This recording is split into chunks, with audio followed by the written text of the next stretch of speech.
اعوذ باللہ من الشیطان الرجیم بسم اللہ الرحمن الرحیم السلام علیکم ورحمۃ اللہ وبرکاتہ۔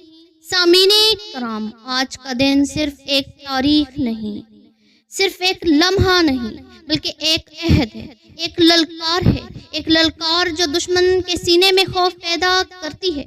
یوم تکبیر، وہ دن جب ارض پاک نے پوری دنیا کو یہ پیغام دیا تھا کہ ہم زندہ قوم ہیں، پائندہ قوم ہیں، اور ہم اپنے دشمن کو للکارنے کا حوصلہ رکھتے ہیں۔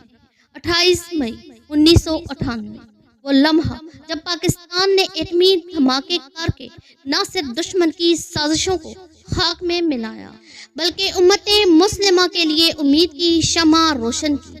یہ دن محض ایک کامیابی کا جشن نہیں، بلکہ یہ قربانیوں کی داستان ہے کہ جنہوں نے اپنی نیندیں، سکون، حتیٰ کہ اپنی جانیں بھی قربان کر دی تاکہ ہم آج آزاد فضا میں سانس لے سکیں۔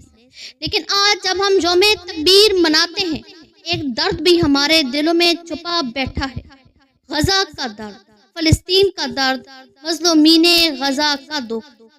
نہ میزائل ہے، نہ ڈھال، نہ کوئی قلعہ، پھر بھی فلسطینی بچے ہیں سب سے جرأت رسا۔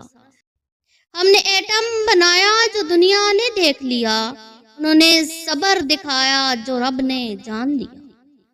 عزیز ساتھیوں، یاد رکھیں، جب ہم اپنی زمین کے تحفظ کے لیے ایٹم بناتے ہیں تو فلسطین والے اپنی جانوں کا نذرانہ دینے کے لیے تیار ہو جاتے ہیں۔ جب ہم دشمن کو وارننگ دیتے ہیں تو غزہ والے اپنے بچوں کو کفن پہنا کر جنگ کے میدان میں بھیج دیتے ہیں۔ ہمیں ایٹم بم پر فخر ہے، انہیں اپنے شہید بچوں کی لاشوں پر یقین ہے کہ یہی ان کی آزادی کا راستہ ہے۔ کیا آپ نے کبھی سوچا، وہ ماں جو آج اپنے بچے کا جنازہ اٹھا رہی ہے، کل وہی ماں دوبارہ ہمت کر کے دوسرے بچے کو شہادت کے لیے رخصت کرے گی؟ کیا آپ نے کبھی سنی وہ آذان جو ملبے کے نیچے سے آتی ہے، وہ چیخیں جو آسمان کو ہلا دیتی ہیں، وہ سجدے جو خون آلود زمین پر ہوتے ہیں؟ یہ سب ہمیں آواز دے رہے ہیں، اے مسلمانوں، تم کب جاگو گے؟ یوم تکبیر ہمیں صرف طاقت کا نہیں، غیرت، اتحاد اور مظلوموں کے لیے کھڑے ہونے کا سبق دیتا ہے۔ آج ضرورت ہے ہم نہ صرف فلسطین کے لیے دعا کریں، بلکہ ان کا درد، ان کا دکھ اپنے دلوں میں بسائیں۔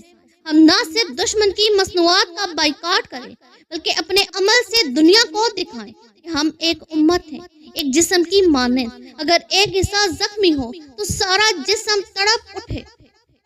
مگر غزہ کا کرب ابھی ختم نہیں ہوا۔ یہ الفاظ تھم سکتے ہیں، لیکن فلسطینی بچوں کی چیخیں آج بھی آسمانوں پر گونج رہی ہیں۔ یاد رکھیں، تکبیر کی اصل روح وہی ہے جو ظلم کے خلاف کھڑی ہو۔ اللہ اکبر، پاکستان زندہ باد، فلسطین پائندہ باد۔